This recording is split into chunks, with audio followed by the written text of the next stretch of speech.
Le monde antique regorge de choses que nous n'étions peut-être jamais destinés à comprendre. D'immenses murs de pierre se dressent au cœur des jungles, sans explication claire sur la manière dont ils ont été construits. Des forteresses restent cachées sous des lacs, scellées bien après la disparition de leurs bâtisseurs. Des villes disparaissent des archives historiques sans avertissement, tandis que des cités entières réapparaissent, semblant reposer sur des techniques et des connaissances que nous peinons encore à expliquer. Dans bien des cas, ce qui subsiste n'est pas un récit clair, mais une série d'indices épars, des structures, des objets et des sites qui soulèvent davantage de questions qu'ils n'apportent de réponses. Ce soir, nous allons explorer certains de ces fragments non résolus du passé, là où l'archéologie, l'histoire et l'incertitude se rencontrent. Que vous travailliez avec cette vidéo en fond, que vous vous détendiez après une longue journée, ou que vous cherchiez simplement une présence calme pour vous accompagner, nous sommes heureux de vous savoir ici. Vous n'avez pas besoin de retenir chaque détail.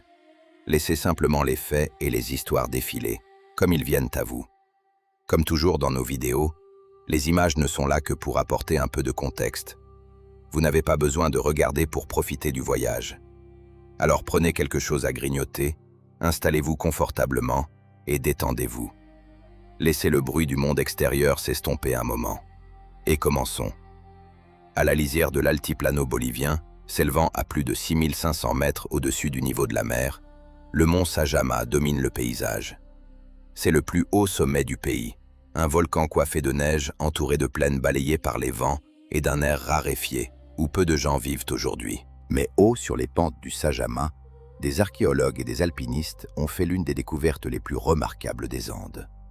Des momies naturellement préservées, déposées dans de petites tombes de pierre et abandonnées pendant des siècles dans certaines des conditions les plus rudes de la planète. Les momies du Sajama attirèrent pour la première fois l'attention internationale en 1939, lorsque deux alpinistes autrichiens, qui gravissaient les montagnes de la région, aperçurent d'étranges structures de pierre bien au-dessus des plaines. Ces petites tours, appelées localement chulpa, possédaient des ouvertures orientées vers l'est et contenaient des restes humains enveloppés dans des textiles. Ce qui stupéfia les alpinistes fut leur état de conservation. Malgré l'air raréfié et les températures glaciales, les corps étaient intacts, avec la peau, les cheveux et les vêtements remarquablement bien préservés. La nouvelle de la découverte se répandit, et les archéologues commencèrent bientôt leurs recherches. Les chulpas ne sont pas propres au Sajama. Dans les Andes, notamment au Pérou et en Bolivie, ces tombes hors sol furent construites par les cultures pré-incas pour abriter les dépouilles des élites. Elles étaient souvent bâties en pierre ou en adobe, avec des ouvertures laissant entrer la lumière du soleil. Mais les chulpas du Sajama se distinguent par leur altitude. Certaines se trouvent à plus de 5000 mètres, plus haut que de nombreux villages de l'Himalaya. Le froid extrême, les vents secs et la faible teneur en oxygène ont produit un effet naturel de lyophilisation, transformant les corps inhumés en momies sans embaumement délibéré. La datation au radiocarbone des restes du Sajama indique qu'ils furent déposés dans les chulpas il y a environ 1000 ans, à la fin de la période précolombienne, probablement par des groupes de langue aymara qui dominaient les Andes centrales avant l'essor de l'Empire Inca. Les momies comprenaient des adultes et des enfants, enveloppés dans plusieurs couches de textiles finement tissés. Certains portaient encore des tuniques, des ceintures et des sandales. La conservation était si remarquable que l'on pouvait encore distinguer certaines expressions du visage. Les conditions du Sajama sont terribles pour les vivants, mais idéales pour la préservation. Le soleil peut réchauffer la surface pendant la journée, mais les températures nocturnes descendent très en dessous de zéro. L'alternance constante du froid et de la sécheresse empêche les bactéries de décomposer la matière organique. Textiles, plumes et cheveux peuvent ainsi survivre pendant des siècles, permettant aux chercheurs d'étudier non seulement les individus, mais aussi leurs vêtements et leurs pratiques funéraires, avec un niveau de détail exceptionnel. Ce qui rend les momies du Sajama particulièrement fascinantes, c'est qu'elles furent très peu perturbées pendant des siècles. Contrairement aux momies incas plus célèbres du Pérou, souvent découvertes dans des contextes sacrificiels au sommet des montagnes, les chulpas du Sajama semblent avoir été des tombes communautaires, réutilisées au fil du temps. Des familles ou des groupes ont pu y ajouter des corps au fil des générations, formant des ensembles de tombes dispersées sur les hautes pentes. Les archéologues pensent qu'elles témoignent d'une tradition de vénération des ancêtres répandue dans les Andes, où les morts n'étaient pas considérés comme disparus, mais comme des membres actifs de la société capables d'influencer les vivants. Ces découvertes éclairent également les cultures pré-Incas de Bolivie. Bien avant l'essor des Incas à Cusco, l'Altiplano abritait des sociétés complexes comme Tiwanaku, puis les différentes entités politiques aymara. Ces groupes construisaient des villes, cultivaient le quinoa et la pomme de terre dans des champs surélevés, et élevaient des lamas et des alpagas sur le plateau. Lorsque les momies du Sajama furent inhumées, les Incas étendaient leur influence dans la région, qu'ils finirent par intégrer à leur empire. Les tombes montrent que, malgré les changements politiques, les traditions locales d'inhumation et de culte des ancêtres se poursuivirent. Les vêtements retrouvés avec les momies du Sajama racontent eux aussi une histoire. Les textiles comprennent des tuniques en laine de lama ou d'alpaga, teintes avec des pigments naturels et ornées de motifs géométriques. Certains vêtements sont si bien conservés que les techniques de tissage peuvent être étudiées fil par fil. Ces étoffes étaient bien plus que de simples vêtements. Elles exprimaient l'identité, l'appartenance communautaire et le statut social. Dans les Andes, les textiles comptaient parmi les biens les plus précieux et servaient souvent d'offrande ou de symbole de richesse. L'emplacement des chulpas pouvait également avoir une signification symbolique. Dans les Andes, les hauteurs étaient sacrées, et l'on croyait qu'elles étaient habitées par de puissants esprits des montagnes appelés Apus. En déposant leurs morts sur les pentes du Sajama, les communautés ont peut-être cherché à relier leurs ancêtres à ces forces divines afin d'assurer la protection des vivants. L'orientation des tombes vers le soleil levant, à l'est, reflétait une cosmologie andine plus vaste, reliant la vie, la mort et les cycles de la nature. Bien que les momies du Sajama soient connues depuis le XXe siècle, elles ont été moins étudiées que d'autres découvertes de momies andines, notamment en raison de l'isolement du site. La région est difficile d'accès et l'air raréfié met à l'épreuve même les alpinistes expérimentés. Des expéditions menées dans les années 1970 et par la suite ont recensé des dizaines de chulpas, mais beaucoup restent inexplorés. Le pillage constitue également un problème, des habitants comme des visiteurs ayant perturbé certaines tombes à la recherche de textiles ou d'objets. Malgré cela, suffisamment d'éléments subsistent pour offrir un aperçu rare de cette tradition funéraire de haute altitude. La conservation naturelle du Sajama souligne aussi le rôle exceptionnel des Andes dans l'archéologie mondiale. Peu d'autres environnements produisent des momies à une telle échelle sans embaumement volontaire. Alors que l'Égypte perfectionna la momification artificielle, les cultures andines s'appuyèrent sur le climat lui-même. Dans les déserts côtiers arides, les grottes et les hautes montagnes, les corps résistaient naturellement à la décomposition. Les momies du Sajama s'inscrivent dans ce phénomène andin plus vaste, tout en figurant parmi les exemples découverts aux plus hautes altitudes. Pour les archéologues, ces restes offrent bien davantage que des images saisissantes. Ils fournissent des données sur l'alimentation, la santé et la vie quotidienne. L'analyse d'échantillons de cheveux révèle la consommation de maïs et d'autres aliments de base andins, tandis que l'étude des textiles met en évidence des réseaux d'échange de teintures et de fibres. Même les parasites, conservés dans les intestins de certaines momies, racontent les problèmes de santé rencontrés dans les Andes précolombiennes. Malgré leur importance, les momies du Sajama restent extrêmement fragiles. L'exposition à l'ère moderne et les manipulations peuvent faire se désagréger les textiles, et certaines tombes andines ont déjà été endommagées. Les efforts de conservation sont restés limités, et une grande partie de nos connaissances provient de photographies et de rapports réalisés il y a plusieurs décennies. L'isolement du Sajama a contribué à protéger le site, mais rend aussi les recherches systématiques difficiles. Une question demeure. Pourquoi ces tombes furent-elles abandonnées et jamais réutilisées? Après la conquête inca, puis l'arrivée des Espagnols, les pratiques funéraires évoluèrent et de nombreuses traditions de haute altitude disparurent. Les chulpas du Sajama restent les témoins figés d'une autre époque, lorsque les communautés affrontaient le froid et l'air raréfié pour honorer leurs ancêtres sur les pentes d'une montagne sacrée. Notre prochain mystère nous conduit maintenant dans la vallée du Nil, où un squelette ancien pose une énigme très différente sur le passé profond de l'humanité. En 1980, des archéologues égyptiens qui fouillaient une carrière près de Sohag, en Haute-Égypte, firent une découverte extraordinaire. Sous plusieurs couches de sédiments reposait un squelette humain presque complet, accompagné d'un ensemble d'outils de pierre et des vestiges d'une tombe simple. Le site fut nommé Nazlet Khater, et les datations le situèrent par la suite à environ 35 000 à 40 000 ans. Ce squelette, connu sous le nom de Nazlet Khater II, comptait ainsi parmi les plus anciennes sépultures d'Homo sapiens découvertes en Afrique. Pourtant, son apparence n'était pas entièrement moderne. L'individu de Nazlet Khater était un homme adulte, probablement âgé d'une vingtaine d'années, enterré dans une fosse peu profonde avec une hache de pierre finement façonnée à ses côtés. Ses os montraient clairement qu'il avait été inhumé volontairement et non déposé là par hasard.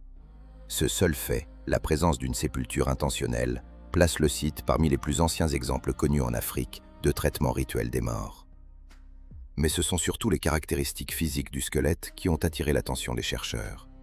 Si le crâne et les proportions du visage correspondaient globalement à Homo sapiens, certains traits paraissaient plus archaïques. La forme du crâne et de la mâchoire évoquait des affinités avec des formes plus anciennes, comme Homo erectus ou des Homo sapiens archaïques. Autrement dit, Nazlet Khater II représentait une forme ancienne d'humain moderne, conservant encore certains caractères plus anciens. La découverte apportait un rare témoignage physique sur l'apparence des populations d'Afrique du Nord au Pléistocène supérieur, à une époque où les humains modernes se dispersaient hors d'Afrique, vers l'Eurasie. Les outils trouvés avec le squelette approfondissaient encore l'énigme.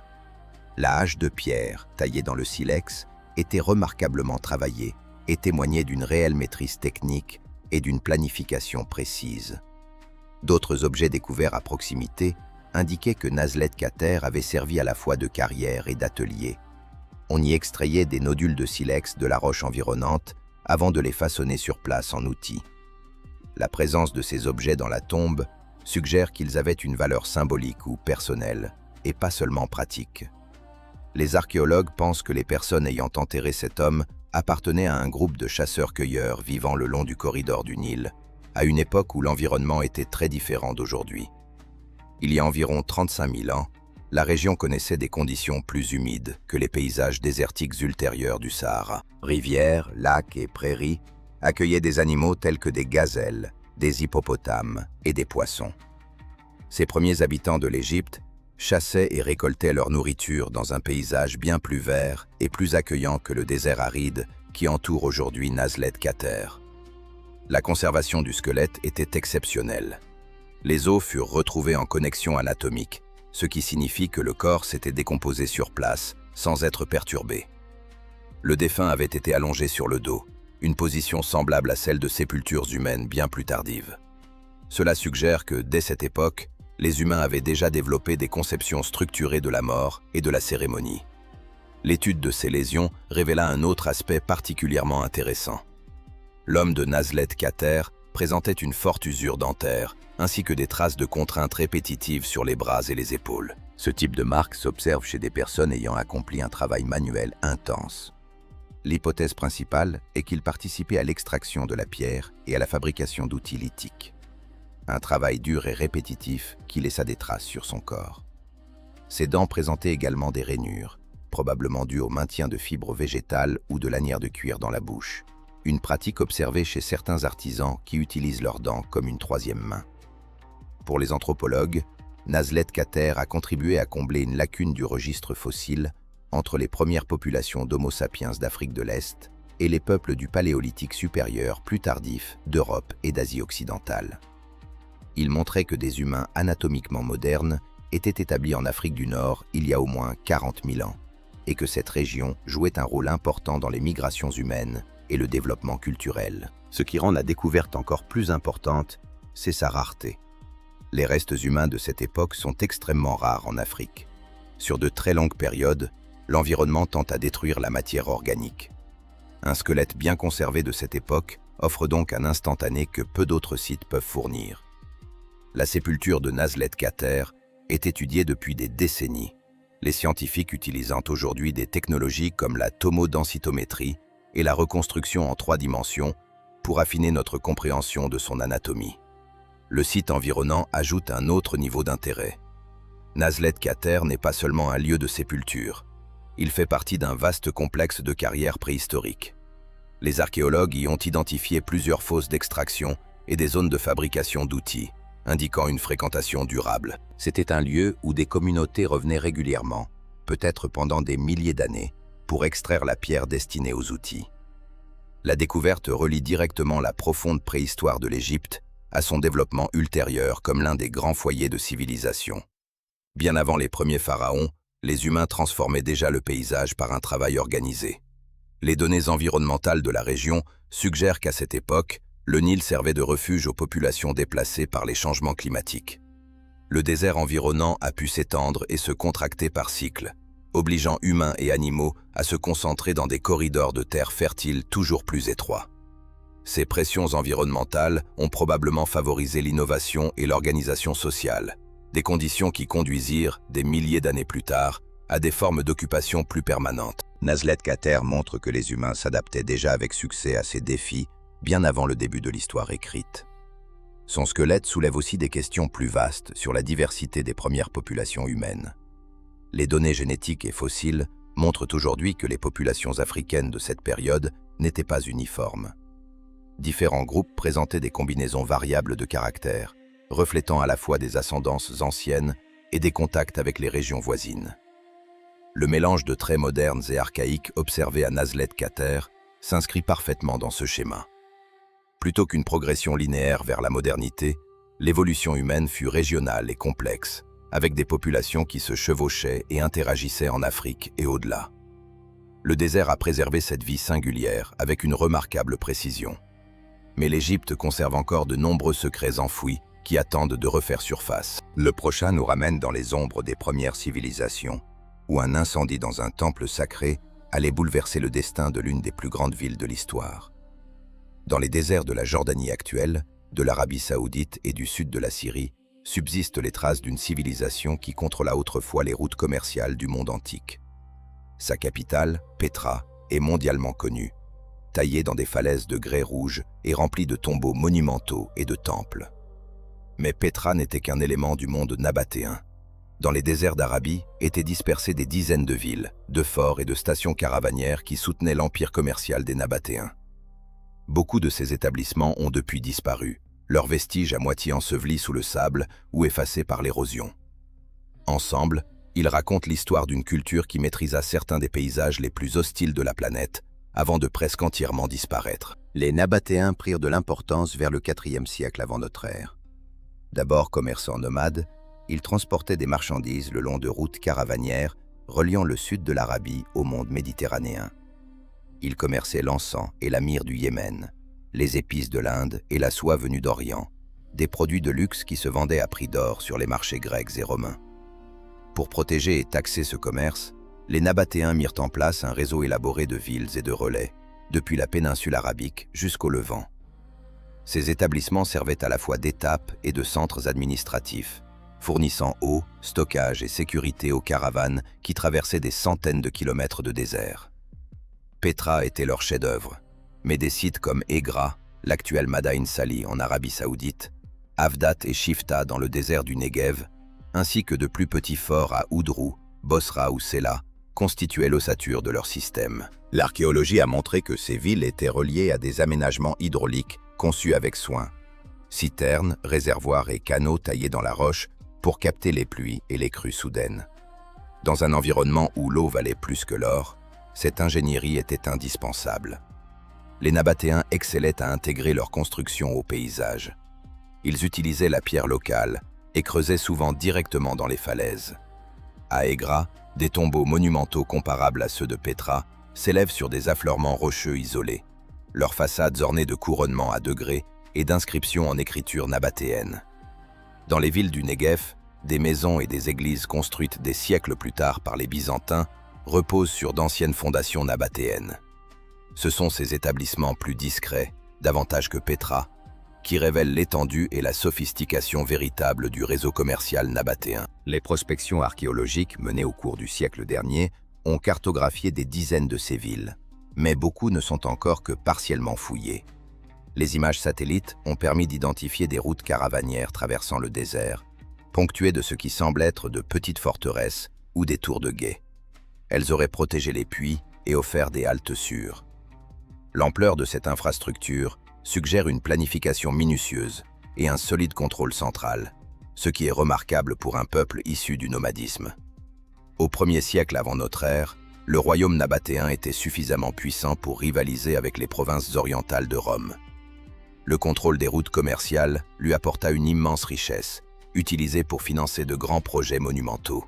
Les auteurs grecs et romains décrivaient sa capitale comme somptueuse et mystérieuse, cachée dans les montagnes et accessible uniquement par d'étroits défilés. Pourtant, malgré leurs contacts étroits avec le monde gréco-romain, les Nabatéens conservèrent une identité propre. Leurs inscriptions utilisaient une écriture dérivée de l'araméen, tandis que leur art associait des motifs locaux, hellénistiques et mésopotamiens. La disparition de nombreuses villes nabatéennes est liée au déclin final du royaume.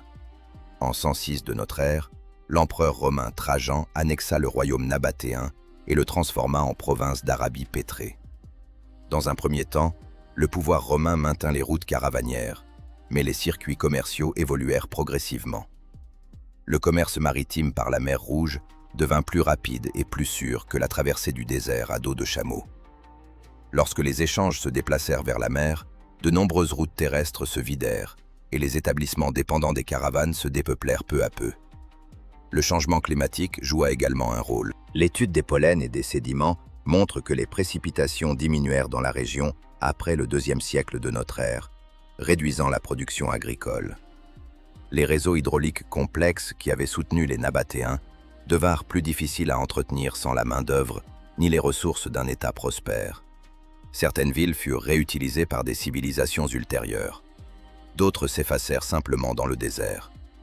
À Aigrat, les fouilles montrent qu'après la période nabatéenne, le site continua d'être utilisé de façon limitée sous domination romaine, puis durant les périodes islamiques, sans jamais retrouver son importance d'autrefois. Des sites plus modestes, comme Kasr al-Bint ou les fortifications de Sadaka, semblent en revanche avoir été totalement abandonnés.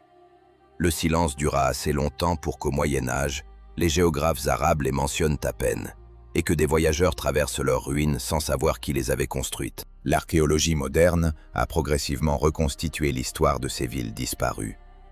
Les fouilles menées dans le Negev, à Avdat, Shifta et Mamshit, ont révélé que les Nabatéens avaient développé un système agricole étonnamment avancé.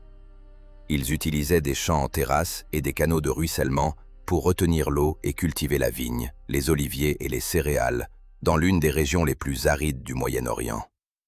Lorsque ces établissements déclinèrent, leurs champs furent abandonnés au sable.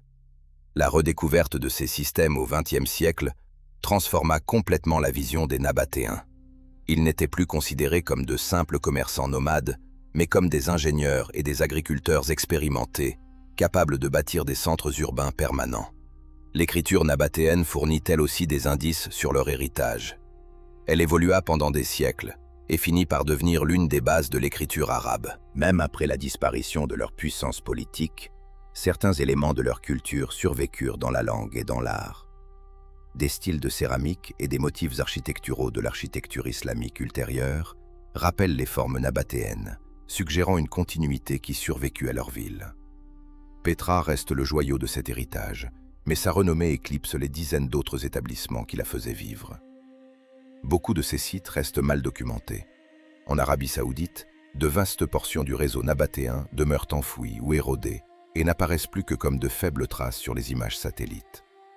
Des archéologues utilisant le lidar et la cartographie par drone commencent à suivre des routes oubliées susceptibles de relier ces différents points, offrant une nouvelle compréhension du fonctionnement du royaume dans son ensemble. Ce qui rend ces villes caravanières disparues si fascinantes, c'est la rapidité avec laquelle elles se sont effacées. En quelques générations après l'annexion romaine, tout un système économique s'effondra. Des villes prospères depuis des siècles se turent. Le désert les reprit avec une efficacité saisissante, effaçant les murs, les routes et même les inscriptions. C'est un rappel de la rapidité avec laquelle la prospérité peut disparaître lorsque les conditions qui la soutiennent changent. Tandis que l'histoire nabatéenne se dissout dans le sable, notre prochain mystère nous conduit vers l'un des grands centres du monde antique, Alexandrie, où un incendie inexpliqué ravagea l'un des grands temples apparentés de l'Antiquité et laissa derrière lui des traces bien plus étranges que la légende. À la lisière du désert, près de Memphis, l'ancienne capitale égyptienne, se trouve un complexe qui rivalisa autrefois avec le temple le plus célèbre d'Alexandrie. Il ne fut pas bâti pour un pharaon ni pour un dieu solaire, mais pour une divinité nouvelle, née de la fusion des croyances grecques et égyptiennes. Son nom était Sérapis, dieu de la guérison, de la sagesse et de la résurrection, créé pour unir deux mondes. Le temple qui lui fut consacré à Saqqara devint le Sérapéum, et pendant plus de 1000 ans, il demeura l'un des centres cultuels les plus importants d'Égypte. Puis, à un moment de l'Antiquité tardive, il fut ravagé par le feu. La cause de cet incendie reste l'un des mystères les plus méconnus d'Égypte. Pourtant, l'histoire du Sérapéum de Saqqara avait commencé bien avant l'arrivée des Grecs. Au XIIIe siècle avant notre ère, sous le règne du pharaon Ramsès II, le site fut aménagé comme lieu de sépulture des taureaux Apis, considérés comme l'incarnation vivante du dieu Ptah. Lorsqu'un taureau Apis mourait, il était momifié, placé dans un immense sarcophage de granit, puis enseveli dans de longues galeries souterraines. L'échelle de ces tombes reste stupéfiante aujourd'hui encore. De vastes corridors furent taillés dans la roche, avec des chambres assez grandes pour accueillir des sarcophages pesant chacun plus de 60 tonnes. Des siècles plus tard, lorsque l'Égypte passa sous domination grecque après les conquêtes d'Alexandre le Grand, le culte du taureau Apis se mêla aux conceptions hellénistiques de l'au-delà. Les Grecs réinterprétèrent le taureau comme une manifestation d'un nouveau dieu, Sérapis, divinité réunissant les traditions grecques et égyptiennes. À Alexandrie, un grand temple de Sérapis devint l'un des monuments emblématiques de la ville, célèbre pour sa bibliothèque et ses écoles philosophiques. Le Sérapéum de Saqqara, plus petit et plus ancien, demeura son pendant spirituel. Le temple de Saqqara servait à la fois de sanctuaire et de prolongement d'un rituel très ancien. Des pèlerins venaient y prier et déposer des offrandes votives. Des inscriptions grecques apparurent aux côtés des hiéroglyphes. Le complexe s'agrandit au fil du temps, avec de nouveaux sanctuaires et chapelles construits au-dessus des anciennes galeries funéraires. Il constituait, à bien des égards, un musée vivant de la religion égyptienne, où des milliers d'années de croyances coexistaient sous le nom d'un même dieu. Puis, à un moment de la fin de la période romaine, la catastrophe frappa. Les fouilles menées au XIXe et XXe siècle ont mis au jour d'épaisses couches de cendres et de charbon de bois dans plusieurs secteurs du complexe, ainsi que des poutres de toiture effondrées et des objets de bronze fondus. Les murs étaient noircis, les statues fissurées par la chaleur intense et les cercueils de bois réduits à des restes carbonisés. Les archéologues comprirent immédiatement qu'un violent incendie avait traversé le sanctuaire situé au-dessus des tombes des taureaux Apis. Mais la date et la cause du sinistre restent incertaines. L'hypothèse la plus courante rattache l'incendie au violent bouleversement religieux du IVe siècle de notre ère. À cette époque, le christianisme était devenu la religion dominante de l'Empire romain et les temples païens étaient de plus en plus souvent pris pour cible. En 391 de notre ère, le Sérapéum d'Alexandrie fut détruit lors d'affrontements entre chrétiens et païens, un événement souvent considéré comme la fin symbolique de la religion classique en Égypte. Il est possible que le Sérapéum de Saqqara ait connu un destin semblable, attaqué par des fanatiques ou par des forces impériales cherchant à éliminer les derniers bastions des anciens dieux. Pourtant, les preuves découvertes à Saqqara compliquent cette interprétation.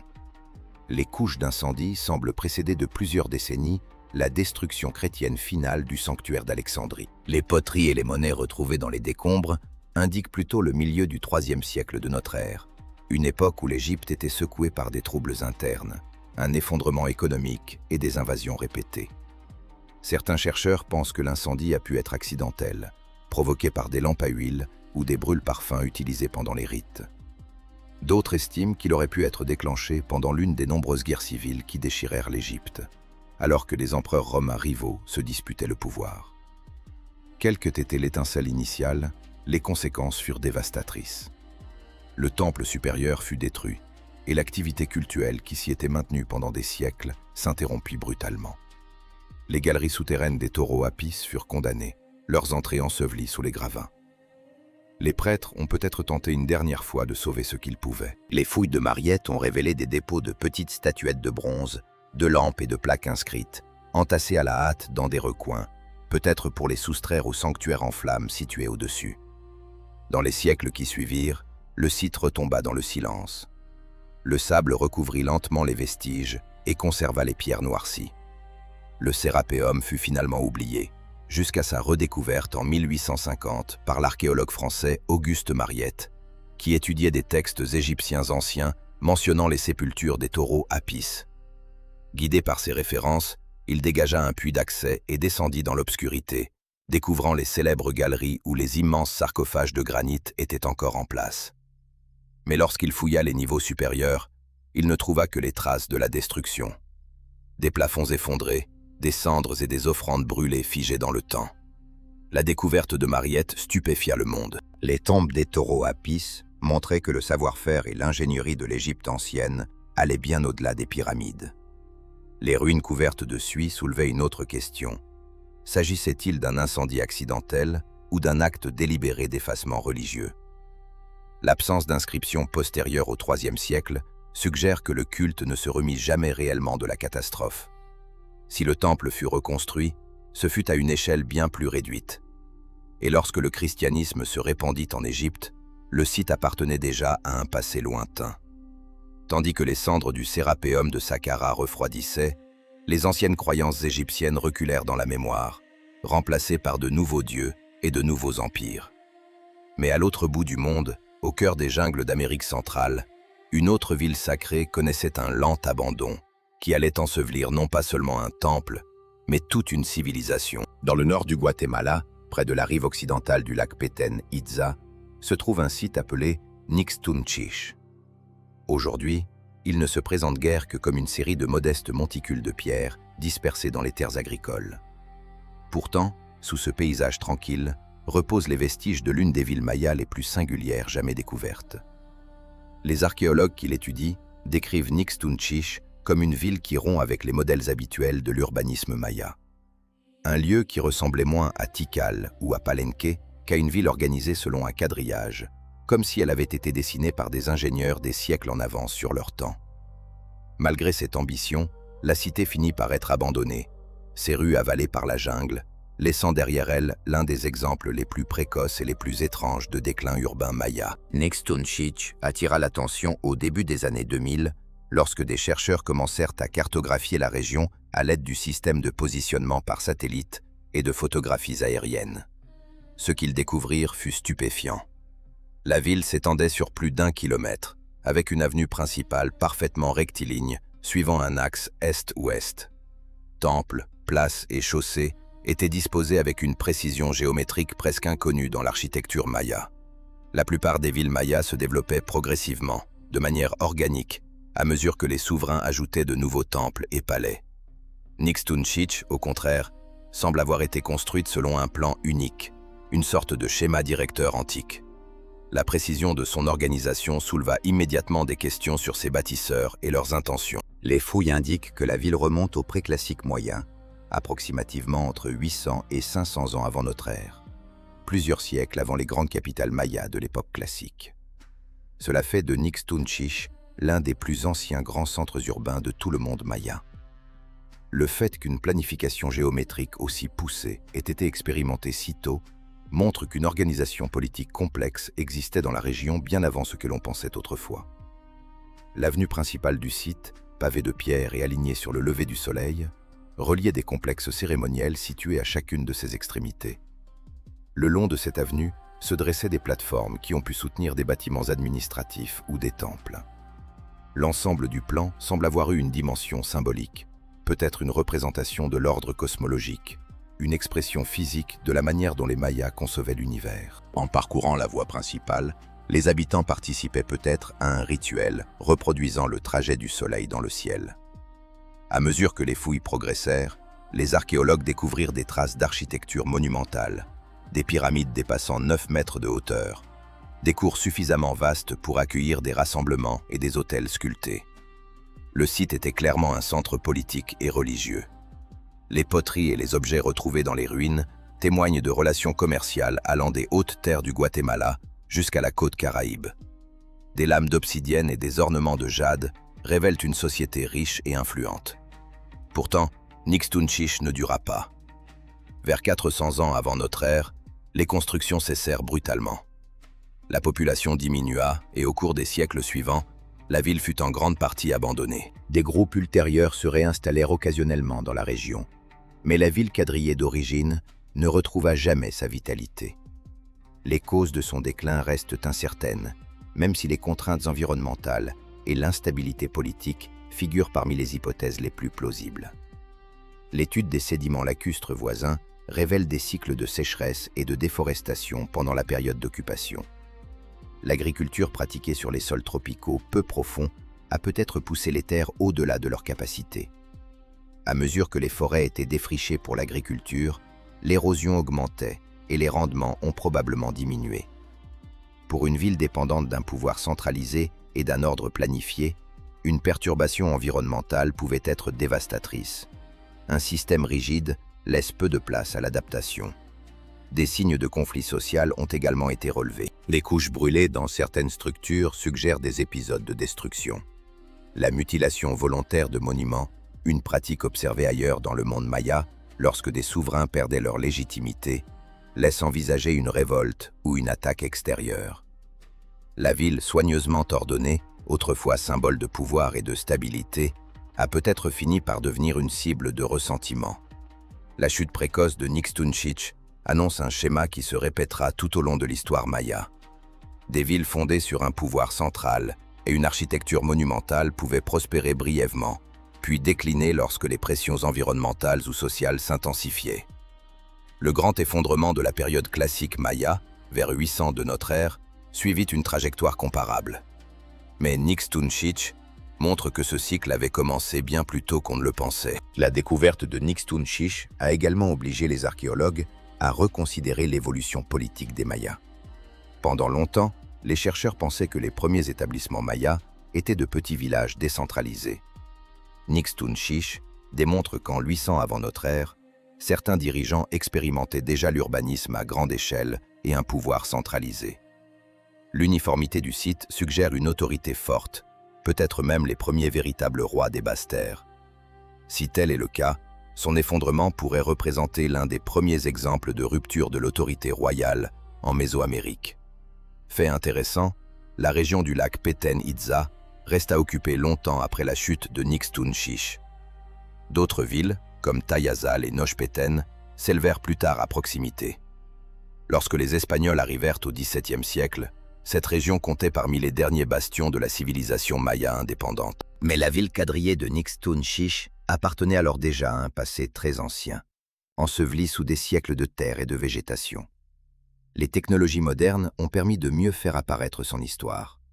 Le relevé par LIDAR, qui utilise des impulsions laser pour cartographier le relief à travers la végétation, a révélé toute l'étendue du plan urbain de Nixtunchich.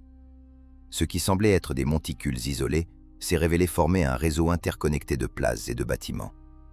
L'ampleur de cet agencement rivalise avec celle de capitales mayas beaucoup plus tardives et prouve que les premières sociétés mayas étaient bien plus organisées qu'on ne le pensait. Les archéologues continuent de débattre de ce que représentait réellement Nixtunchich. Était-ce une ville rituelle, conçue pour refléter la cosmologie, une démonstration politique de pouvoir centralisé, ou une capitale planifiée dont l'expérience d'ordre se révéla finalement impossible à maintenir? Quelle que soit la réponse, la précision du site et son déclin brutal lui donnent une place particulière dans l'histoire maya, comme un aperçu de l'ambition précoce et de la fragilité des civilisations. Et tout comme Nixtunchich sombra dans l'oubli après un bref âge de grandeur, un autre mystère demeure caché au cœur de l'Amérique du Sud. Une immense pierre couverte de gravures que personne n'est encore parvenu à déchiffrer, dans les vallées fluviales du Brésil. Dans l'intérieur aride du nord-est du Brésil, près de la petite ville d'Inga, dans l'état de Paraíba, se trouve une paroi rocheuse sans équivalent en Amérique du Sud. Les habitants l'appellent Pedra do Inga, la pierre d'Inga, et sa surface est couverte depuis des siècles d'étranges gravures que personne n'a jamais réussi à expliquer. Longue de plus de 40 mètres et haute de près de 3 mètres, la surface de la roche est densément couverte de centaines de gravures. Spirales, cercles, animaux, formes géométriques et motifs qui semblent évoquer le ciel. Personne ne sait qui les a réalisés, à quelle époque, ni ce qu'ils signifient. Les premiers récits écrits concernant la pierre d'Inga remontent au XIXe siècle, lorsque des explorateurs et des missionnaires traversant Paraíba rapportèrent des rumeurs au sujet d'une pierre couverte de lettres. Lorsque des savants visitèrent le site, ils ne trouvèrent pas un alphabet, mais une multitude de symboles gravés dans le substrat sombre de gneiss gris. Certains ne sont que de fines rainures profondes de quelques centimètres. D'autres forment de vastes panneaux reliés entre eux. Le niveau de détail est remarquable. Les gravures paraissent délibérées et organisées. mais elles ne composent aucune séquence ni aucun motif évident pouvant être interprété comme une écriture. Les archéologues qui étudient le site estiment que les gravures ont entre 1000 et 2000 ans et qu'elles ont probablement été réalisées par des populations précolombiennes vivant dans la région bien avant l'arrivée des Européens. Mais puisqu'aucune matière organique n'est prise dans la roche, une datation directe au radiocarbone est impossible. Les chercheurs s'appuient donc sur des comparaisons avec des sites archéologiques voisins, des abris sous roche et des ensembles de pétroglyphes présentant des motifs semblables pour estimer leur âge. Le paysage autour d'Inga fournit quelques indices sur leur créateur. Avant la colonisation, la région était habitée par des groupes tels que les Kariri et les Tarairiou, des populations semi-nomades qui chassaient, pêchaient et cultivaient près des cours d'eau saisonniers. Des gravures rupestres ou pétroglyphes se rencontrent dans tout le nord-est du Brésil, souvent près de points d'eau ou dans des lieux offrant une vue dégagée sur le ciel. Ces emplacements ont probablement été choisis pour des raisons rituelles, peut-être liées à la fertilité, à l'astronomie ou au culte des ancêtres. La pierre d'Inga correspond parfaitement à ce schéma. Elle se trouve à côté d'un lit de rivière qui se remplit pendant la saison des pluies, transformant le lieu en une scène naturelle spectaculaire.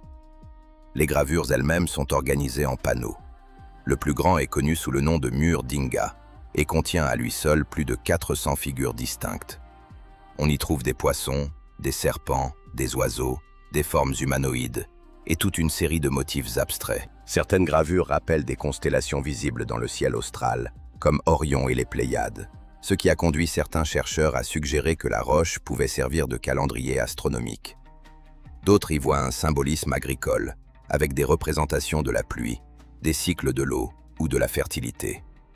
L'un des éléments les plus discutés est une longue rainure horizontale qui parcourt presque toute la longueur de la roche. Elle est bordée de cavités circulaires et de figures en forme de croix. Certains des premiers chercheurs pensaient qu'elle représentait une rivière, tandis que d'autres proposaient qu'elle ait servi d'outil d'alignement pour suivre la position du Soleil à certaines périodes de l'année. Cependant, en l'absence de sources écrites ou de traditions vivantes directement liées au site, toute interprétation reste hypothétique. Au fil du temps, le mystère de la pierre d'Inga a inspiré de nombreuses théories. Certains auteurs marginaux ont affirmé que les gravures prouvaient l'existence de civilisations perdues, voire de contacts extraterrestres, en invoquant leur prétendue ressemblance avec des écritures anciennes d'autres régions du monde.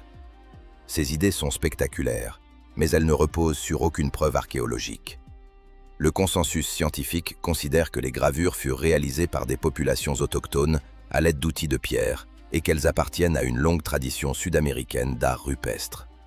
Le Brésil compte des milliers de sites comparables, même si peu atteignent une telle ampleur. Dans le parc national de la Serra da Capivara, par exemple, les parois de grottes sont couvertes de peintures dont certaines remontent à plus de 10 000 ans. Le long de l'Amazone et du São Francisco, des pétroglyphes aux motifs géométriques ont été gravés sur des affleurements rocheux. La pierre d'Inga se distingue toutefois par sa complexité et sa densité. Une seule surface couverte de figures superposées dont la réalisation a dû demander des années. Un examen attentif montre que les gravures furent produites par percussion, puis polissage de la surface dure du gneiss. Certaines lignes sont lisses et régulières, signe d'un travail soigneusement planifié, tandis que d'autres semblent avoir été ajoutées plus tard. Cette superposition suggère que la roche a pu être gravée pendant plusieurs générations, chaque groupe ajoutant ses propres éléments. Si tel est le cas, la pierre d'Inga pourrait condenser des siècles d'activités rituelles sur une seule toile monumentale. Dans les années 1940, des chercheurs brésiliens réalisèrent l'une des premières études systématiques du site. Ils produisirent des moulages et des photographies des gravures afin d'en documenter l'organisation. Des relevés ultérieurs ont utilisé des méthodes modernes, comme la numérisation en 3 dimensions, pour enregistrer même les marques les plus discrètes. Ces études ont confirmé que de nombreuses figures suivent approximativement un axe est-ouest, ce qui pourrait renvoyer au mouvement des astres. Pourtant, malgré les progrès de la cartographie, la signification des symboles demeure inconnue. Devant la pierre d'Inga, l'effet est saisissant. Les gravures semblent couler comme une rivière sur la roche, mêlant des formes reconnaissables à une abstraction pure. On comprend facilement pourquoi les premiers voyageurs crurent voir une écriture. Les motifs possèdent un rythme et une structure qui paraissent intentionnels, comme s'ils enregistraient des informations dans un langage visuel que personne ne sait plus lire.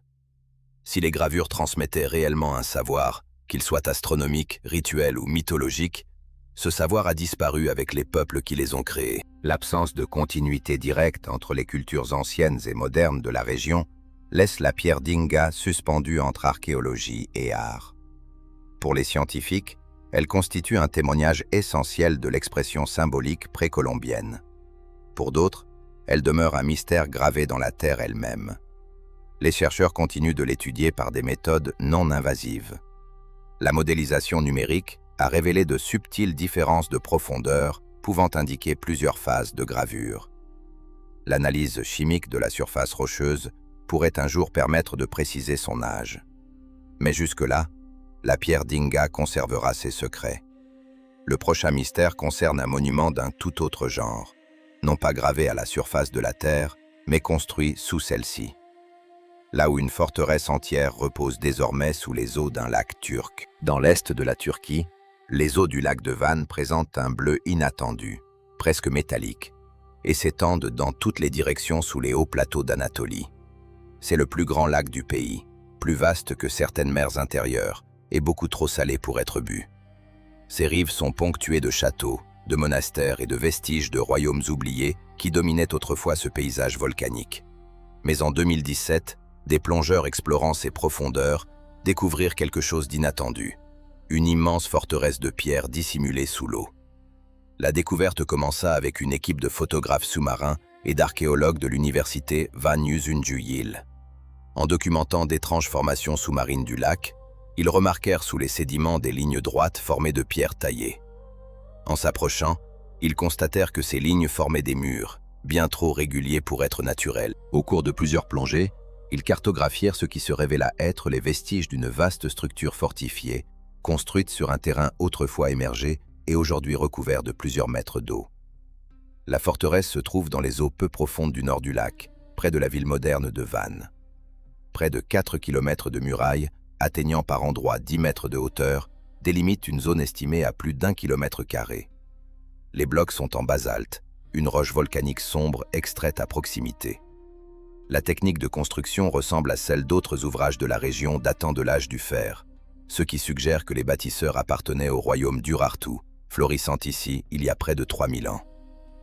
L'Urartu était un État puissant, apparu vers le 9e siècle avant notre ère, à peu près contemporain de la Syrie. Ces rois contrôlaient une grande partie de l'Anatolie orientale, ainsi que des régions de l'actuelle Arménie et de l'Iran. Ils établirent leur capitale autour du lac de Van, gravèrent des inscriptions cunéiformes et élevèrent d'immenses forteresses sur les pentes des montagnes. Leur ingénierie était avancée.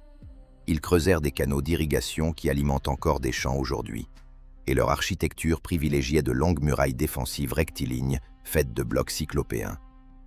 La forteresse submergée du lac de Van correspond parfaitement à ce modèle. À l'époque urartéenne, le niveau du lac de Van était plus bas qu'aujourd'hui. Les études géologiques montrent qu'au cours des 3 derniers millénaires, il a monté et baissé de plusieurs dizaines de mètres en fonction de l'activité volcanique et du climat. La forteresse se trouvait probablement sur la rive et protégeait les routes commerciales ainsi que les plaines fertiles. Après la chute de l'Urartu, au VIe siècle avant notre ère, le niveau de l'eau commença à monter. Peu à peu, la forteresse et les établissements voisins furent engloutis par le lac. Les plongeurs ont décrit leur progression au-dessus de ce qui ressemble à la moitié supérieure d'une muraille urbaine. De grands blocs de basalte restent étroitement ajustés, leurs arêtes encore nettes après des siècles sous l'eau. Dans certains secteurs, des pierres effondrées forment des rampes et les vestiges de tours écroulées. La cartographie photogrammétrique a révélé une organisation régulière, avec des murs, des angles et de possibles structures de portes, confirmant qu'il s'agissait autrefois d'une fortification planifiée et non d'un simple amas de ruines.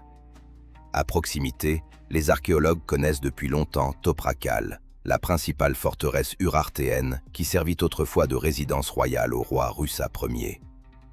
Des inscriptions découvertes sur place mentionnent des dédicaces de temples au dieu Aldi et relatent des campagnes militaires à travers l'Anatolie. La forteresse sous-marine a peut-être appartenu au même réseau défensif, comme un avant-poste lacustre protégeant l'accès septentrional à la capitale. Les objets récupérés au fond du lac correspondent à cette datation. Des plongeurs ont découvert des fragments de céramique caractéristiques de la poterie urartéenne, de simples récipients rouges et gris cuits à haute température. Quelques objets de bronze, peut-être des pointes de flèche ou des outils, ont été récupérés près du mur extérieur. Rien n'indique une occupation plus tardive, ce qui renforce l'idée que le site fut abandonné lorsque l'eau commença à avancer. Le lac de Van lui-même a toujours été particulier. Il occupe un bassin volcanique fermé, sans exutoire. Tous les cours d'eau qui s'y jettent s'y terminent.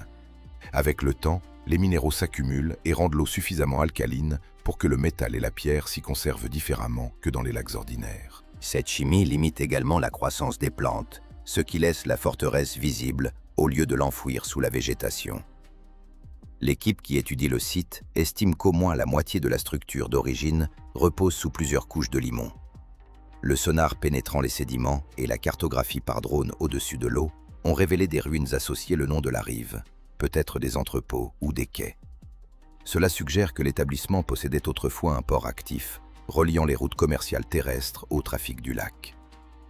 Des bateaux transportant de l'obsidienne, du cuivre et des céréales ont peut-être accosté ici bien avant que les Perses ou les Romains n'arrivent dans la région.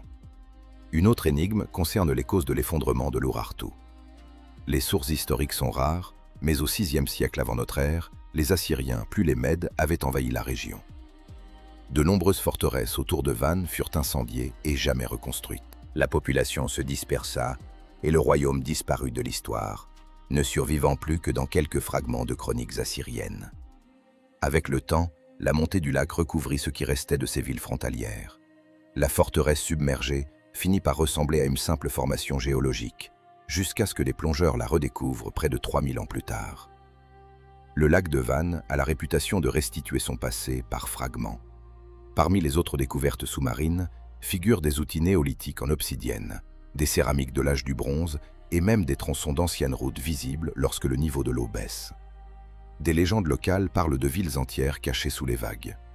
Des récits auxquels la découverte de véritables ruines donne aujourd'hui davantage de crédibilité. Les recherches en cours continuent d'en préciser les détails. L'analyse des sédiments autour de la forteresse révèle une alternance de dépôts lacustres et de cendres volcaniques provenant du mont Nemrut voisin.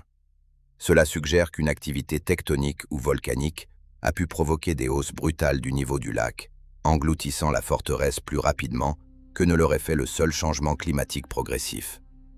Si cette hypothèse est correcte, l'événement a pu forcer les populations locales à migrer et contribuer au déclin final de l'Urartu. La découverte de la forteresse du lac de Van ajoute ainsi un nouveau chapitre à l'histoire du royaume. Pendant des siècles, les chercheurs pensaient avoir retrouvé toutes ces grandes villes, dont les vestiges se dressaient sur des collines ou reposaient sous des agglomérations plus récentes. L'existence d'une forteresse entière sous le lac change cette vision, montrant que les Urartéens ne construisaient pas uniquement en montagne, mais aussi sur les rives de la vaste mer intérieure qui les faisait vivre. Alors que les profondeurs du lac de Van dissimulent un royaume englouti par le temps, notre prochain mystère se trouve bien plus au nord, où les falaises battues par les vents des îles écossaises conservent une autre histoire écrite dans la pierre, celle de tombes taillées pour les morts, plutôt que de forteresses bâties pour les vivants. Dans les Orcades, au large du nord de l'Écosse, le paysage tout entier est un monument à la préhistoire. Des tertres couverts d'herbes, des pierres dressées et des tombes à chambre parsèment les landes balayées par le vent, et beaucoup sont plus anciennes que les pyramides ou Stonehenge. Ces îles conservent les traces d'une civilisation qui prospéra il y a 5000 ans, bien avant les premières sources écrites, et laissa derrière elle une architecture de pierre si sophistiquée qu'elle continue de susciter des interrogations. Parmi ces vestiges figurent les tombes des Orcades, des structures néolithiques révélant un peuple ancien doté d'une remarquable maîtrise de l'ingénierie, de l'astronomie et du rituel. L'un des exemples les plus remarquables est la grande tombe de Maeshowe, construite vers 2700 avant notre ère. À la surface, elle ressemble à un simple tertre herbeux, mais sous celui-ci se cache un chef-d'œuvre architectural. Un long passage de pierre conduisant à une chambre centrale, bâtie avec d'immenses blocs de grès, ajustés avec une telle précision que, plusieurs millénaires plus tard, les joints restent encore serrés. Le plan est volontaire et symétrique, chaque dalle ayant été placée avec soin. Au coucher du soleil du solstice d'hiver, les rayons traversent directement le passage d'entrée et viennent éclairer le mur du fond de la chambre. Cet alignement n'est pas un hasard. Il montre que les bâtisseurs néolithiques des Orcades suivaient la course du soleil avec une remarquable précision. Maeso fait partie d'un paysage cérémoniel beaucoup plus vaste. À quelques kilomètres se trouve le cercle de Brodgar, les pierres de Stennes et l'établissement de Barnhouse, tous disposés le long d'une bande de terre naturelle entre deux lochs. Les mêmes communautés qui construisirent ces monuments élevèrent également des dizaines de tombes à travers les îles, chacune différente, mais partageant un langage architectural commun. Des tombes comme Unstan, Quinterness et Cuin Hill possèdent des chambres centrales entourées de cellules latérales, avec des toits formés de dalles superposées, avançant progressivement vers l'intérieur, afin de créer des voûtes en encorbellement. Dans ces tombes, les archéologues ont découvert des os humains, souvent désarticulés et réorganisés, ainsi que des poteries, des outils de pierre et des restes d'animaux. Les indices suggèrent qu'il ne s'agissait pas de simples sépultures, mais d'espaces sacrés utilisés à plusieurs reprises pendant des générations. Des corps ont peut-être été déposés dans les chambres, laissés à se décomposer, puis revisités lors de cérémonies honorant les ancêtres. À Cuin Hill, des crânes de chiens furent découverts à côté d'ossements humains, peut-être comme symbole de loyauté ou de protection dans l'au-delà. Chaque tombe semble avoir servi à la fois de lieu d'inhumation et de sanctuaire. La précision de leur construction soulève des questions sur la manière dont ces populations anciennes parvenaient à une telle stabilité et à un tel degré de conception. Beaucoup de tombes furent bâties avec d'immenses dalles pesant plusieurs tonnes, extraites et transportées sans outils métalliques ni roues. Les bâtisseurs façonnaient chaque bloc pour qu'il s'emboîte parfaitement avec les autres, en utilisant seulement des marteaux de pierre, des pics en bois de cervidés et une coordination collective considérable. Le résultat est une architecture qui a résisté plus longtemps que presque toute autre construction d'Europe. Au-delà de l'ingénierie, les tombes révèlent un univers spirituel complexe. Les entrées sont presque toujours orientées dans des directions précises, souvent vers le soleil des solstices ou vers des éléments marquants du paysage, comme des collines lointaines ou des étendues d'eau. Cette régularité laisse entrevoir une cosmologie commune dans laquelle la course du soleil reflétait le cycle de la vie et de la mort. En hiver, lorsque la lumière pénétrait dans la chambre de Maeshowe, elle pouvait être perçue comme le retour de la vie après les ténèbres. Une renaissance liée aux ancêtres ensevelis à l'intérieur. Dans les Orcades, les tombes portent aussi des marques gravées dans la pierre, spirales, quadrillages et motifs de cupules entourés d'anneaux, également connus dans la Grande-Bretagne et l'Irlande néolithique. Ces motifs apparaissent dans des lieux éloignés, de Kilmartin Glen à la vallée de la Boyne, reliant les Orcades à une tradition préhistorique plus vaste. Leur signification reste inconnue, mais leur répétition sur de grandes distances suggère des croyances communes ou des communications à longue distance entre communautés. Les gravures ont pu représenter des cartes, des trajectoires célestes ou des concepts spirituels abstraits transmis de génération en génération par des tailleurs de pierre, reproduisant les mêmes formes sur de nouveaux monuments. L'ampleur des constructions des Orcades révèle une organisation sociale bien plus complexe que celle que l'on pourrait attendre d'une simple communauté agricole. Pour bâtir Maesowe ou Brodgar, des centaines de personnes auraient dû extraire et transporter la pierre, nourrir les ouvriers et coordonner les travaux avec les cycles astronomiques. De tels efforts supposent des dirigeants, des spécialistes du rituel et une société capable d'organiser de vastes projets collectifs. Les tombes constituent d'une certaine manière le témoignage de cette organisation. Des symboles durables d'une identité collective plutôt que de la richesse d'un individu. Dans certaines tombes plus petites, la disposition des ossements et des objets révèle des variations régionales dans les pratiques funéraires. À Unstan, une céramique caractéristique en forme de coupe peu profonde fut retrouvée avec les restes de plusieurs individus, ce qui suggère des inhumations collectives. À Quinterness, certains os semblent avoir été déplacés après l'inhumation, peut-être au cours de rites ultérieurs. L'ouverture puis la fermeture répétée des tombes montrent qu'elles n'étaient pas de simples lieux de repos définitifs, mais des centres d'interaction continue entre les vivants et les morts. Malgré leur ancienneté, leur fonction exacte reste incertaine. Furent-elles construites avant tout pour honorer les ancêtres, marquer un territoire ou s'aligner sur des phénomènes célestes? Les indices sont compatibles avec ces trois possibilités. La cohérence des plans entre les sites suggère une conception partagée, mais les différences de taille et de complexité indiquent une importance locale variable. Certaines tombes sont isolées, D'autres sont regroupés à portée de vue de grands monuments. Le paysage lui-même semble avoir participé au rituel. La disposition des tombes, des cercles de pierre et des établissements formant une géographie sacrée, reflétant à la fois la vie quotidienne et l'ordre cosmique. Une autre énigme tient à la rapidité apparente du déclin de la culture néolithique des Orcades. Vers 2300 avant notre ère, la construction de nouveaux monuments cessa. Les grands cercles furent abandonnés et de nombreuses tombes furent scellées. Les raisons restent inconnues. Le changement climatique, l'épuisement des ressources ou une transformation des structures sociales ont pu jouer un rôle. Mais aucune cause unique n'explique cette fin soudaine. Quoi qu'il se soit produit, cet épisode marqua la fin de l'une des périodes les plus créatives de la préhistoire. Des milliers d'années plus tard, de nouveaux arrivants réutilisèrent ces anciennes tombes. Au XIIe siècle, des colons nordiques pénétrèrent dans Meisao et gravèrent leurs propres marques, des inscriptions runiques qui couvrent encore les murs aujourd'hui. Ces gravures plus récentes montrent que les monuments n'ont jamais complètement perdu leur aura de puissance. Même pour les Vikings, les tombes des Orcades étaient des lieux mystérieux, construits par des peuples dont les noms et les intentions étaient déjà oubliés. L'énigme persistante des tombes des Orcades ne réside pas dans leur existence, mais dans leur signification.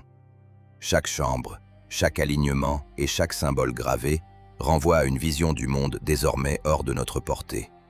Elles demeurent des réalités physiques, une preuve de pierre d'un effort immense et d'une grande précision. Pourtant, leur fonction résiste à toute définition définitive. Les qualités qui permettent de les comprendre comme des œuvres d'architecture les rendent mystérieuses comme monuments. Les pierres conservent encore leurs secrets, et leurs couloirs restent alignés sur un soleil d'hiver qui se lève et se couche exactement comme il y a 5000 ans. Et tandis que les tombes des Orcades dissimulent les morts, notre prochain mystère se trouve à l'autre bout du monde, en Nouvelle-Zélande, où un autre monument de pierre évoque une tradition de construction mégalithique, peut-être encore plus ancienne. Au centre de l'île du nord de la Nouvelle-Zélande, près de l'extrémité sud du lac Taupo, une formation de blocs de pierre massifs alimente les débats depuis des décennies. Connue sous le nom de mur de Kaimanawa, elle repose au milieu des forêts de hêtres de la chaîne de Kaimanawa, ses surfaces érodées se dressant en couches horizontales régulières. Pour certains, elle ressemble aux vestiges d'une construction ancienne, peut-être édifiée par un peuple oublié bien avant l'arrivée des Maoris. Pour d'autres, il ne s'agit que d'une formation géologique naturelle. La question reste ouverte et, depuis plus d'un demi-siècle, le site demeure l'un des mystères archéologiques les plus persistants de Nouvelle-Zélande. Le mur de Kaimanawa attira pour la première fois l'attention du grand public en 1996, lorsque circulèrent des photographies montrant ce qui ressemblait à une terrasse de pierre composée d'immenses blocs rectangulaires empilés avec des joints très précis. Les blocs paraissaient réguliers et uniformément espacés, comme s'ils avaient été soigneusement taillés et ajustés. La structure s'étendait sur plusieurs mètres et atteignait environ 2,5 mètres de hauteur avant de disparaître sous le sol et la végétation. Des récits locaux et des rumeurs apparurent rapidement, affirmant qu'il s'agissait d'une preuve d'une civilisation antérieure aux Maoris, peut-être même liée au continent perdu de Lémurie ou à l'Amérique du Sud ancienne. Géologues et archéologues se rendirent sur place pour étudier la formation. Leurs observations furent moins simples que ne l'espéraient les deux camps. La formation est composée d'ignimbrite, une roche volcanique créée par des coulées pyroclastiques, des nuages de cendres et de débris surchauffés qui se solidifient après leur dépôt. Ce type de roche est courant dans la zone volcanique de Taupo, l'une des régions volcaniques les plus actives de la planète. Les blocs de Kaimanawa sont organisés en couches horizontales droites, séparés par des fractures nettes ressemblant aux joints d'une maçonnerie. Les angles entre certains blocs approchent les 90 degrés, ce qui donne l'impression d'une construction volontaire. L'explication géologique affirme que les blocs se sont formés naturellement par fracturation, lorsque les cendres volcaniques brûlantes se sont refroidies et contractées, produisant des fissures le long de plans de faiblesse. Avec le temps, l'érosion a mis ces joints à nu et créé l'illusion de pierres ajustées. Des formations comparables existent dans d'autres régions volcaniques, comme les colonnes de basalte de la Chaussée des Géants en Irlande ou celles de Devil's Postpile en Californie. Ce qui rend toutefois Kaimanawa inhabituel, c'est l'orientation horizontale plutôt que verticale de ses fractures et la régularité presque troublante de son motif évoquant une maçonnerie. Ceux qui pensent que le mur est artificiel mettent en avant des caractéristiques qui, selon eux, ne peuvent être expliqués par la seule géologie. Certains joints leur paraissent trop nets et trop réguliers, formant des alignements parfaits sur plusieurs blocs. Quelques surfaces semblent polies ou aplanies, et les petits espaces entre les blocs sont étroits et uniformes. Les premiers rapports décrivent un mur qui se prolongerait sous terre et formerait une structure plus vaste, peut-être une plateforme ou une terrasse. Ces détails ont alimenté l'idée que le mur de Kaimanawa pourrait être le vestige d'une fondation construite par l'homme, depuis longtemps enterrée et oubliée. Le mystère s'est accentué lorsque les chercheurs ont souligné la proximité du mur avec les terres sacrées de Liwingati Tufaretoa, le peuple maori établi autour du lac Taupo depuis des siècles. La tradition orale maori situe l'arrivée des ancêtres en Nouvelle-Zélande il y a environ 800 ans, avec leur culture et leur histoire venues de Polynésie. Aucun récit ne mentionne une population antérieure qui aurait pu construire de grandes structures de pierre. Les Maoris construisaient avec le bois et la terre, non avec d'immenses blocs de pierre extraits de carrières. Si la formation de Kaimanawa était artificielle, elle serait donc totalement étrangère au registre archéologique néo-zélandais.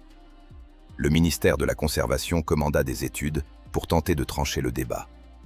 Des géologues examinèrent la pierre sur place, cartographièrent son orientation et prélevèrent des échantillons pour analyse. Leurs conclusions soutinrent l'origine naturelle. Ils estimèrent que le mur faisait partie de la formation d'Ignimbrite de Rangitaiki, vieille de plus de 330 000 ans.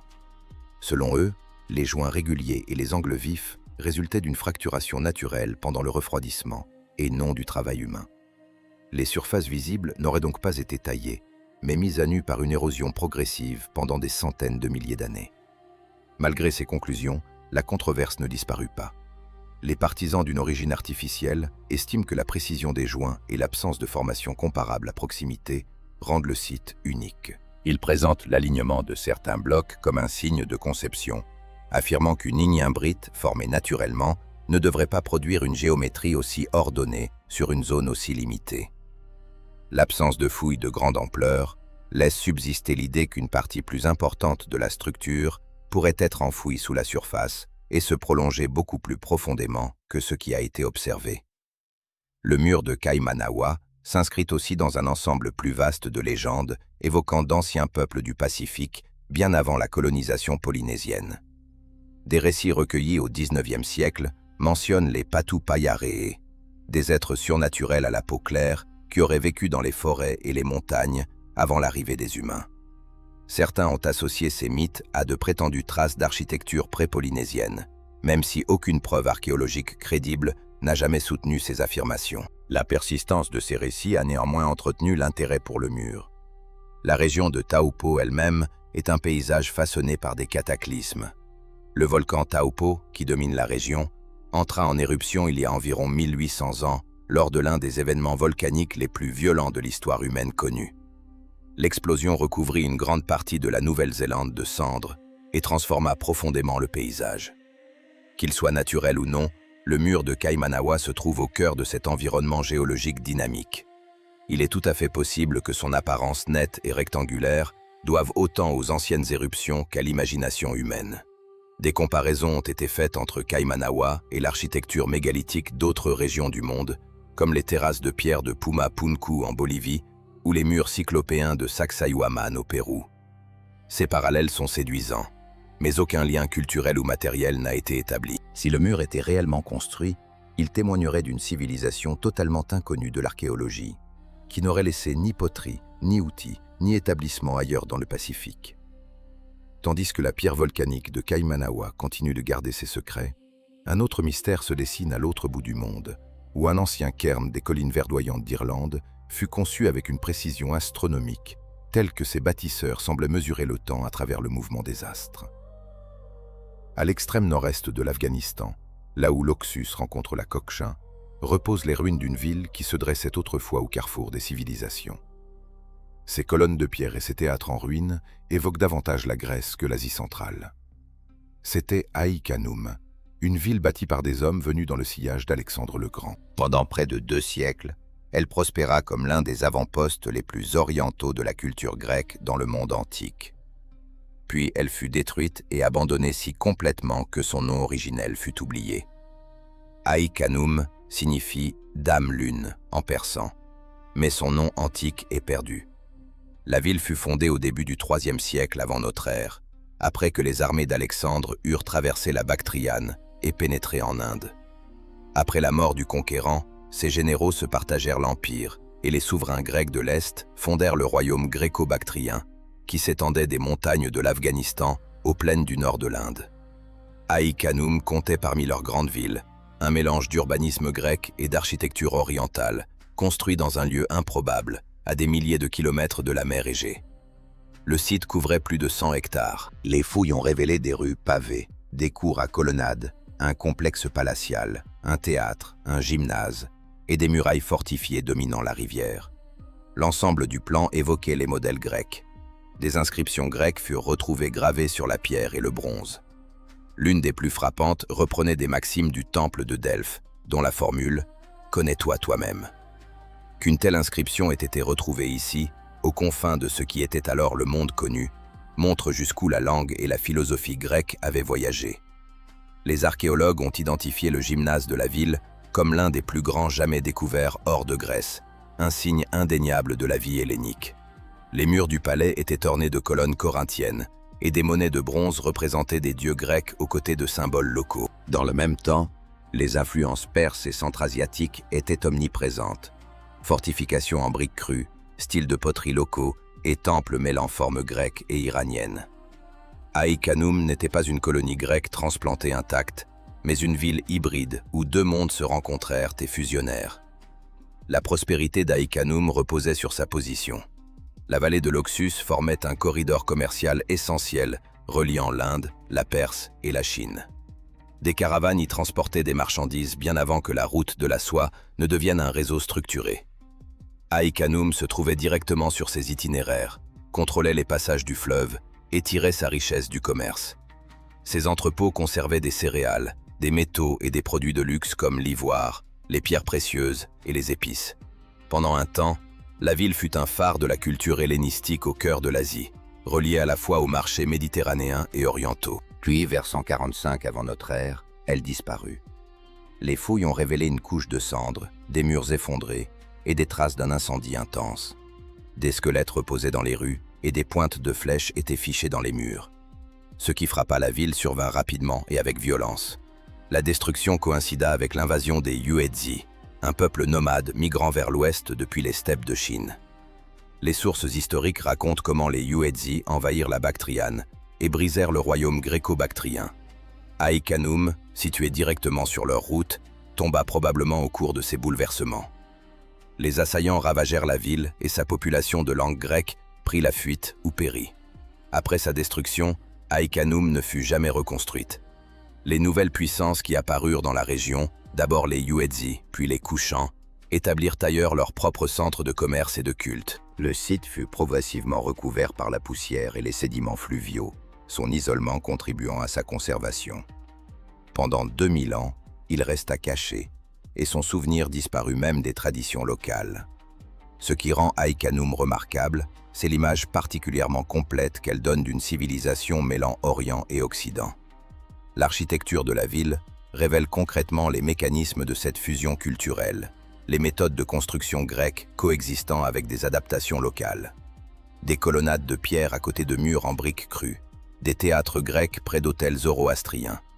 Les objets montrent le même mélange. Les monnaies portent des inscriptions grecques mais représentent des divinités orientales.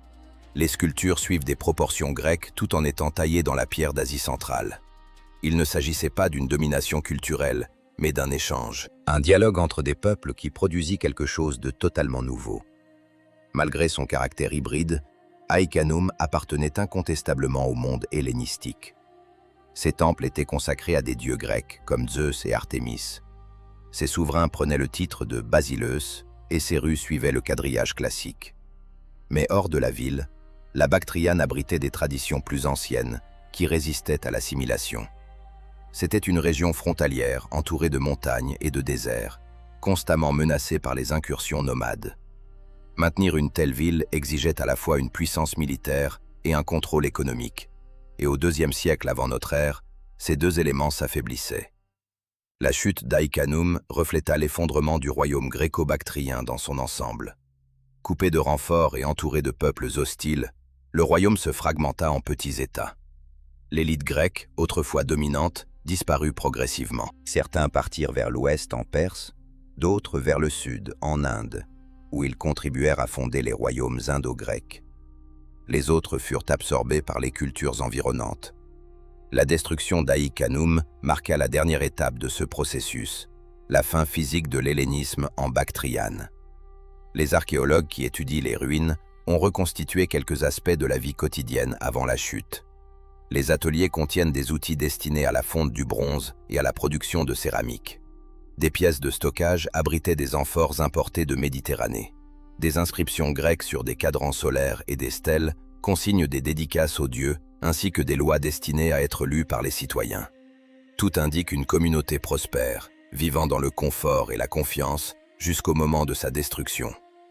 La couche de cendres qui scella le site raconte une autre histoire, celle d'une violence soudaine et de la perte. La disparition de la ville reste l'un des silences les plus troublants de l'histoire. Contrairement à d'autres centres hellénistiques comme Alexandrie ou Antioche, Aïkanoum ne laissa ni descendants directs, ni culture survivante capable de transmettre ses traditions. Son existence ne fut connue qu'indirectement par des textes fragmentaires jusqu'à sa redécouverte. Ce qui avait été un symbole de l'ambition grecque devint une ville fantôme, préservée dans le sol au point de rencontre de plusieurs empires.